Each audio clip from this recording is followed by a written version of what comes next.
Vì sao bật kênh nào cũng thấy Linh Dương Lan Ngọc, Harry Won và Hương Giang idol? Không ít khán giả cho rằng Hương Giang, Lan Ngọc hay Harry Won phủ sóng game show Việt tới mật độ quá dày đặc và gần như bật kênh nào cũng thấy họ.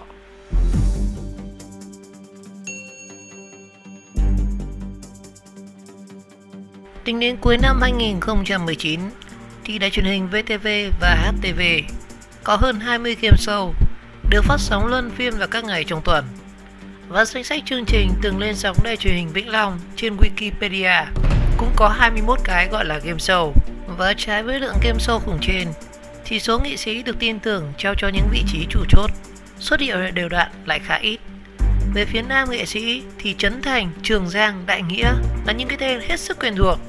Còn đối với những nghệ sĩ nữ thì đó là Hương Giang idol, Harry Won, Linh Dương Lan Ngọc, Thúy Vân và Lâm Vĩ Dạ. Bật kênh nào cũng thấy mặt của Harry Won. Harry Won gia nhập showbiz với vai trò là ca sĩ. Cô này phát hành một số sản phẩm âm nhạc như là Hương Đêm Bay Xa, Anh Cứ Đi Đi, Làm Sao Để Yêu, Vì Em Vẫn. Nhưng từ lâu khán giả ít thấy cô xuất hiện trên sân khấu ca nhạc. Thay vào đó thì bà xã của Trấn Thành tập trung phát triển ở mảng truyền hình và không chỉ làm khách mời tại game show, cô này còn lấn sân sang mảng dẫn chương trình. Và 2 năm trở lại đây thì Harry Won đã đảm nhận vị trí MC chính cho rất nhiều game show.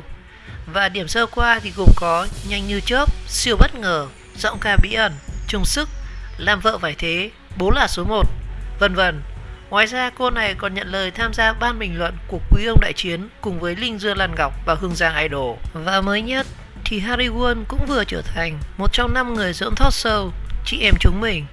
Và với tần suất xuất hiện dày đặc trên sóng truyền hình thì rất nhiều dân mạng đã nhận xét bật kênh nào cũng thấy có mặt Harry Won. Và thời gian đầu thì Giọng Ca 8X được rất nhiều người đánh giá là nhân tố thú vị ở mảng game show truyền hình, như ngoại hình thu hút và tính cách vui vẻ và năng lượng tích cực khi dẫn chương trình.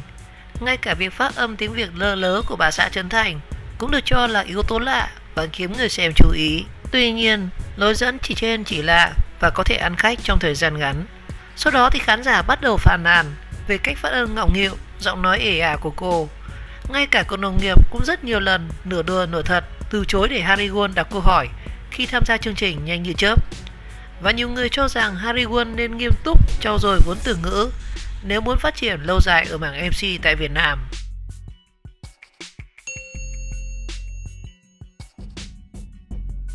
Hương Giang, Lan Ngọc nhẫn mặt ở các game show tư vấn tình cảm. Ngoài Harry Won, Hương Giang và Linh Dương Lan Ngọc cũng là hai nghệ sĩ xuất hiện liên tục tại các game show truyền hình. Tính riêng Hương Giang thì cô này đang giữ vai trò chủ chốt trong chương trình Người Ấy Là Ai, Quý Ông Đại Chiến, Chị Em Chúng Mình.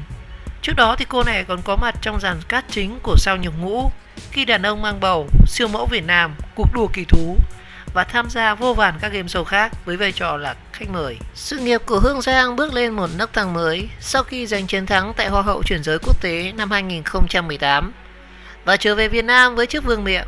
Cô trở thành tên tuổi được săn đón trên mọi kênh sóng truyền hình. Nhiều người cho rằng danh hiệu của người đẹp chuyển giới cùng với cách nói chuyện tưng tửng, giỏi tung hứng cùng với MC đã giúp cô trở thành tên tuổi đảm bảo rating cho mọi chương trình cô tham gia. Công bằng mà nói thì nhận trên là không sai. Và hầu hết chương trình có sự góp mặt của Hương Giang đều có rating rất khả quan và lượng khán giả ổn định. Thậm chí với Người Ấy Là Ai, cô còn được coi là một trong những nhân tố chính thu hút và níu chân khán giả ở lại với chương trình. Tuy nhiên, Hương Giang cũng có nhược điểm rất lớn khi dẫn dắt các game show là nói quá nhiều và không ít lần cướp lời cả đồng nghiệp. Và điển hình như trong chương trình Người Ấy Là Ai thì ca sĩ 29 tuổi nhiều lần có thói quen nói chen vào đoạn phát biểu của nữ chính, MC Trấn Thành hoặc là khách mời. Và đôi khi lời nói của cô được cho là giúp chương trình thêm sôi động, nhưng đôi khi khán giả cho rằng ca sĩ này quá vô duyên. Và bên cạnh đó thì scandal vô lễ khi nói về nghệ sĩ Trung Dân trong chương trình Siêu Sao Đáng Chữ năm 2017 cũng khiến cho một bộ phận khán giả mất đi tình cảm với Hương Giang.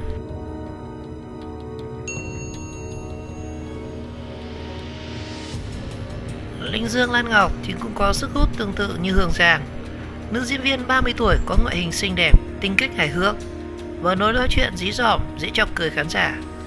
Cô thu được lượng fan lớn sau khi tham dự chương trình Chạy Đi Chờ Thi của Running Man phiên bản Việt và được khán giả yêu ái gọi là biệt danh ngọc nữ của showbiz Việt. Hiện tại thì cô thuộc dàn casting cố định của Quý ông Đại Chiến và 7 nụ cười xuân. Ngoài ra thì Lan Ngọc là khách mời quen thuộc của loạt show ăn khách như là Ơn Rời Cậu Đây Rồi, Giọng Hải Giọng Ai, Sàn Đấu Ca Từ, Nhanh Như Chớp, Biệt Tài Tí Hon. Và khi tham gia các game show thì cô thường xuyên chọc cười khán giả bằng cách thể hiện sự yêu thích đặc biệt với những anh chàng điển trai, làm nũng với các đàn anh và đàn chị trong cùng tham gia chương trình, hoặc trả treo một cách lầy lội với MC. Thậm chí giọng hát từng được đánh giá là thảm họa của nữ diễn viên cũng trở thành chiêu hút fan khá hiệu quả. Và với những lợi thế như ở trên thì không khó hiểu khi Linh Dương Lan Ngọc được các ekip sản xuất chọn mặt gửi vàng và liên tục mời tham gia các game show. Và dân mạng từng đánh giá rằng chỉ cần Lan Ngọc xuất hiện, chắc chắn chương trình đó sẽ trở thành chương trình sân khấu hài. Thế là cũng đủ rating rồi.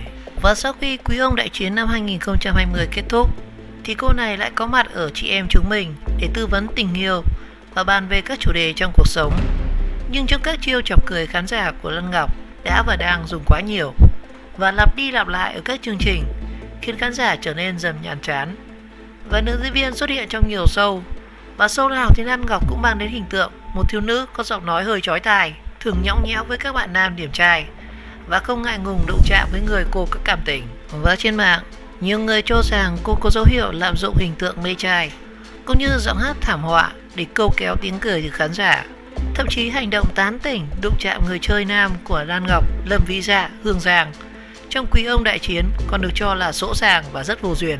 Và đóng khung bản thân trong một hình tượng qua tất cả các game show thì Linh Dương Lan Ngọc có thể khiến người xem chán nản khi chứng kiến cô lại xuất hiện ở trên màn hình.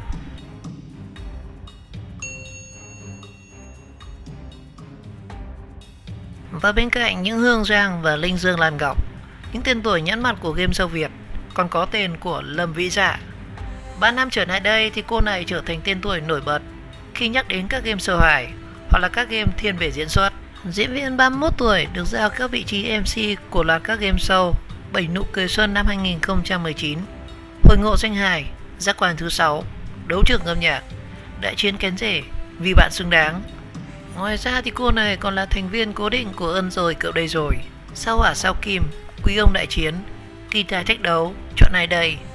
Và từ tháng 4 thì vợ chồng Lâm Vĩ Dạ, Hứa Minh Đản cùng đảm nhiệm MC cho chương trình Người Vẽ Ước Mơ.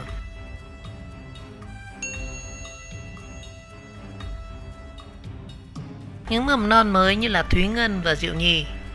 Chị Em Chúng Mình được coi là chương trình có dàn MC ăn khách bậc nhất hiện nay, với Linh Dương Lan Ngọc, Hương Giang, Harry Won và Thúy Ngân.